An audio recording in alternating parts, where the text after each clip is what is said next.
ప్రతిఘటన టీవీకి స్వాగతం. క్షణక్షణం మీకోసం. కంచ గచ్చిబౌలి భూముల వ్యవహారంపై హైకోర్టులో పిటిషన్ దాఖలైంది.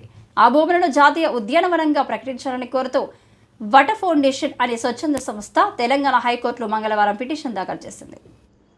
హైదరాబాద్ హెచ్సియు భూముల అంశం ప్రస్తుత రాజకీయ టర్న్ తీసుకుంది. ఈ భూములు ప్రభుత్వ నివేవని టీజీఐఐసి సోమవారం ప్రకటన విడుదల చేసింది. హెచ్సియులో సర్వే నిర్వహించలేదని ఆ సంస్థ రిజిస్టర్ ప్రకటించారు.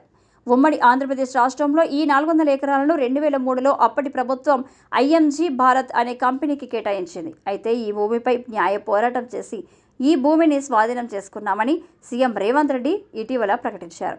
అయితే ఈ భూమితో హెచ్సియుకు ఎలాంటి సంబంధం లేదని కూడా ప్రభుత్వం చెబుతుంది.